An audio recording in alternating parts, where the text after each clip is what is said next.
Morning everyone, কি খবর, কেমন আছে সবাই? এখন বাজে হচ্ছে 10টা বাজে 10 মিনিট বাকি। আর আমরা উঠেছি, আমি উঠেছি তো প্রায় 9টা 15-র দিকে। রূপম একটু লেট করে উঠেছে। তো আজকেও আমাদের ব্রেকফাস্টের কিছু কেনা নেই, মানে রুটি কিনে এনেছিল, ডিম কিনতে ভুলে গেছে। কালকে মার্কেটে যায়নি, ইচ্ছা করেনি। তো একটু গ্রিন টিউটা শেষ হয়ে গেছে, অর্ডার দেওয়া হয়নি। তো আজকে একটু দুধ চা আর একটু ব্রেড খাবো, সেটাই রূপম বানাচ্ছে। আর রোদ তো কমছেই না, এত রোদ বাবা। বাইরে মানে যারা কাজ করছে রোদে তাদের কতই কষ্ট হচ্ছে। আমাদের শেফ আজকে চা বানাচ্ছে, মানে শেফকে আজকে চাম্পু করে দিয়েছি, দেখি শেফ এখন চাম্পু বেবি করেছি। আর এই যে ব্রেডটা এ করেছে, বাটার দিয়ে শেখেছো?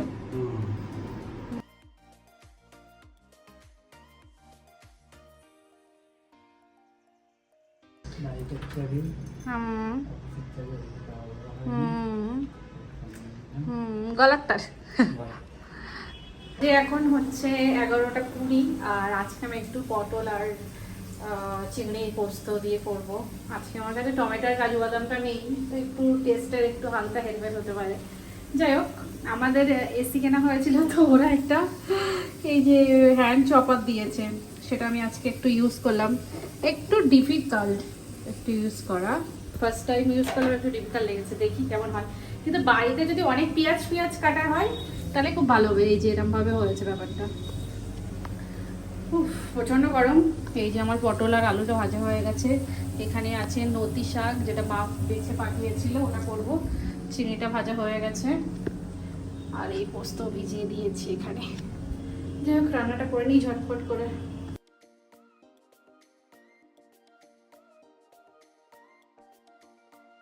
এখন বাজে 12টা 10 মতো, আর আমার পটল রান্নাটা হয়ে গেছে, সবে এক্ষুনি শেষ হলো।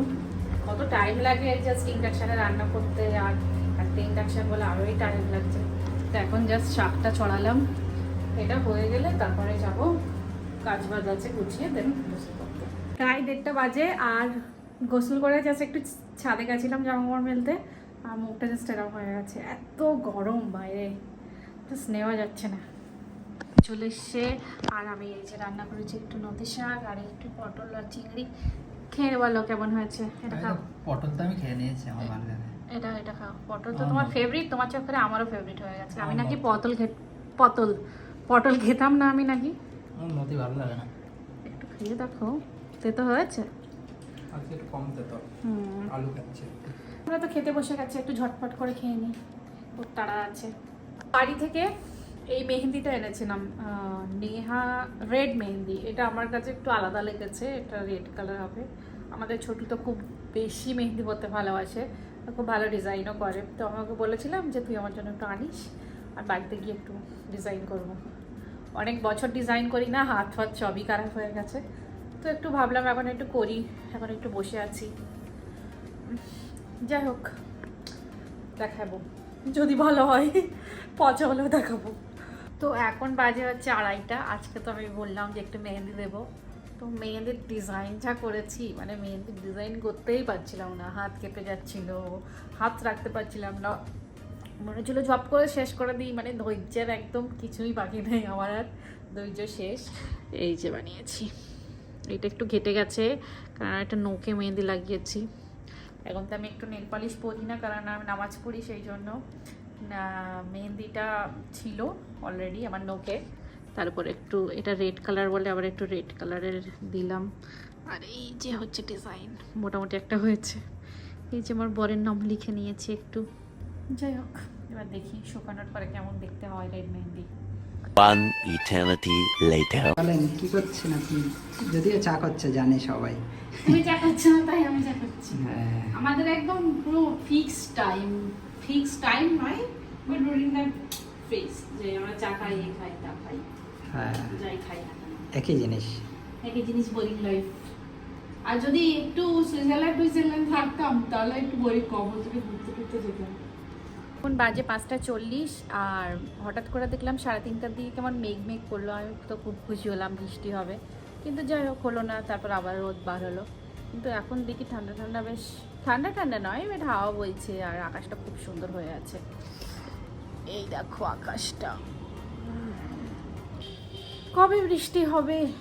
2 hours later. বাজে এখন 7:12 আর আমাদের মেনলি হচ্ছে বাজার নেই বাড়িতে অনেকদিন ধরেই।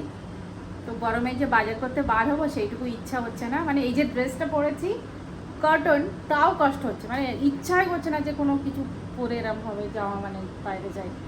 তো সেটা তো যাবো। আর বাবুইয়াটিতে মেলা হচ্ছে, আর মেলা হলে তো একটু যেতে ইচ্ছা করে, তাও আবার বাড়ির কাছে। দেখি কতটা যেতে পারি, কতটা কি করতে পারি। আর রূপমের তো হালাত পুরোই খারাপ, ওরা একদম শেষ। আজকে কিছু করার নেই, বাজারে আমাদের যেতেই হবে, কোনো সবজি নেই, কিছু নেই। তো শেষে গেলাম না। হ্যাঁ আগে মেলা তো যেতে হবে, তারপরে অন্য কোথাও দেখি এখন কি হয়। ডাল ভাত খাবো শুধু, আর কি করবো, বাজার না গেলে।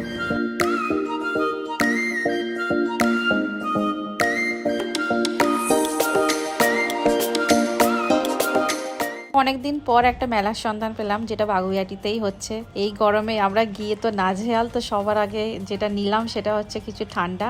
ঠান্ডা খেতে খেতে তো ভুলেই গেছিলাম মেলা ঘুরতে। তো তারপরে মনে হলো যে একটু মেলা ঘুরে দেখি। চারিদিকে তো অনেক দোকান ছিল, কিন্তু ভিড় কম ছিল, কারণ মেলা তো গরমকালে হয় না, মানুষজন তো অত বেশি ছিলও না। তো আমাদের কিছু টুকটাক জিনিস চোখে পড়লো, তো সেই সব জিনিস কিনলাম। শেষে আস্তে আস্তে দেখলাম এই একটা ভাজা পোড়ার দোকান। এখানে এই যে জিনিসটা বিক্রি হচ্ছিল, যেটা চা দিয়ে খেতে তো দারুণ লাগে। তো রূপমকে বললাম যে চলো একটু কিছুটা নাও। কিছু কিনবো না ভেবেও কত কিছু কেনা হয়ে গেছে। তারপরে শেষে বারোতে গিয়ে দেখি একটা সুন্দর কাপের দোকান।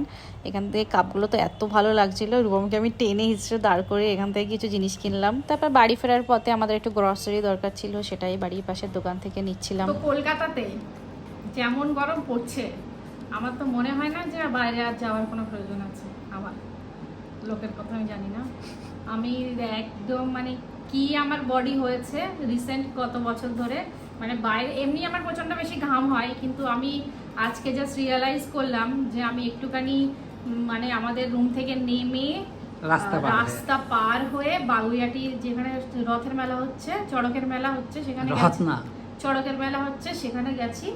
তাতে আমার হালাত পুরো খারাপ হয়ে গেছে, মানে আমার দ্বারা বেরোনো আর হবে 100 মিটার এখান থেকে। তাও হেঁটে গেছি, হেঁটে তো বেরোবো না, রূপম যদি বাইকে কোথাও নিয়ে যাই তো ঠিক আছে। যাই হোক, মেলা তো অনেকদিন বন্ধ, আর শীতকালে মেলা মানে তো শীতকাল, কিন্তু কলকাতার কারণে মেলা তো আর শীতকাল মানে না, সবসময়ই হয়। তো কী কী কিনলাম মেলাতে, কিছু কিনবো না ভেবেছিলাম, কিন্তু তাও কী কী কিনলাম। এটা একটা কিনলাম, এটা শুধুমাত্র রূপমের জন্য কিনলাম, কারণ ও খুব ভালো ডিম ফাটাতে পছন্দ করে, এটা দিয়ে। স্ম্যাশারটা কিনেছি, এটা একদম ইউনিক লেগেছে, সেই জন্য স্ম্যাশার কিনেছি। বলছে ফার্স্ট বলতে, কারণ আমি প্রচুর কথা বলি, আমার কথা শেষ হয় না। আর এটা একটা কিনেছি, একটা দোকানে এইটা পাওয়া যাচ্ছিল, কেউ বিশ্বাস করবে এটা 10 টাকা দাম। এটা একটা কিনেছি। পাউডার ভীষণ পছন্দ, পাউডারের কৌটো নেই, কিন্তু এইটার মধ্যে এরম দোকানে ঢুকিয়ে পাউডার দেওয়া যায় বলে এটা আমি কিনে নিয়েছি। আচ্ছা ঝপঝপ করে দেখাই আমার পছন্দের জিনিস। এই কাপটা অনেক ইউনিক, অনেক ভালো লেগেছে আমার, কিউট। রূপম বলেছে কেনার দরকার নেই, তাও আমি কিনে নিয়েছি। ওর পকেট থেকে টাকা গিয়েছে, কষ্ট পেয়েছে, তাও আমি কিনে নিয়েছি, কারণ এটা আমার ভীষণ কিউট লেগেছে। অ্যাস্থেটিক 4টে কিনে নিয়েছি, আমার একটা, রূপমের একটা, আর আমাদের দুটো বেবির দুটো। আপাতত আমাদের বেবি নেই, আমাদের বেবি বলতে আমাদের ছোটু আর তিশা, আর আমার আব্বু আর মা। এখানে যারা যারা আসবে, আমরা ছাড়া দুজন এক্সট্রা মানুষ, তাদের দুটো দেবো বাড়ি নিয়ে যেতে পারি। বাস সেটাই ছিল। 2 hours later. কোথায় গেছিলে আমাকে ফেলে রেখে তুমি? এইসব কি এনেছো তুমি? কোথায় গেছিলে আমাকে ফেলে রেখে? 10 মিনিটের জন্য গিয়ে আর কিচ্ছু না। আমাকে রেখে আমার কিছু জিনিসপত্র আনতে গিয়ে সে আর বাড়ি ফেরে না। আমি ভাবছি যে আমি ফোন দেখে যাচ্ছি, কি হলো বাড়ি ফিরছে না কেন? লোকেশন দেখি কোথায় চলে গেছে। হাতিওড়া। হ্যাঁ, কোথায় চলে গেছিলে তুমি আমাকে রেখে, আমাকে না নিয়ে গিয়ে? ঠিক আছে আমি দেখাচ্ছি আগে। ঘুরতে যেতে তো আমিও চাইছিলাম। তুমি কোথায় চলে গেছিলে? হ্যাঁ ঠিক নাও, খেয়ে নাও। কি এনেছো? চলো দেখাচ্ছি। তুমি কি এনেছো আমাকে রেখে? কোথায় গেছিল? আমি গেছিলাম হচ্ছে সেই একটা পিৎজার দোকান, অনেকদিন ধরে দেখে রেখেছি সেখানে। ওয়াও, তো লার্জ পিৎজা নিয়ে চলে এসছো। হেবি না? হ্যাঁ চলো খেয়ে নিই। যাই হোক, আমাকে না বলে সারপ্রাইজ দিয়েছে, যাতে আমাকে এখন কিছু না করতে হয় রান্না বান্না। আজকে এখন 10:35, রূপম একটুখানি নিচে গেছে, কিছু জিনিস আনাচ্ছিল। আর এমনি তো সারাদিন প্রচণ্ড ব্যস্ত ছিল, আবার আমার জন্য এটা পিৎজা আনতে গিয়ে ঘুরেছে। যাই হোক, আজকে আর ভিডিওটা বেশি এক্সটেন্ড করবো না। অনেকদিন পরে মেলায় গিয়ে বেশ ভালো লেগেছে, কিন্তু গরমে একটু অবস্থা হালাত খারাপ হয়েছে এই আর কি। যাই হোক, আজকের ভিডিওটা এখানেই শেষ করছি। কালকে দেখা হচ্ছে নতুন একটা ভিডিওতে। ততক্ষণ টাটা, টেক কেয়ার, গুড নাইট। আর আমাদের ভিডিও যদি ভালো লাগে কী করবে? Subscribe. Bye bye, good night.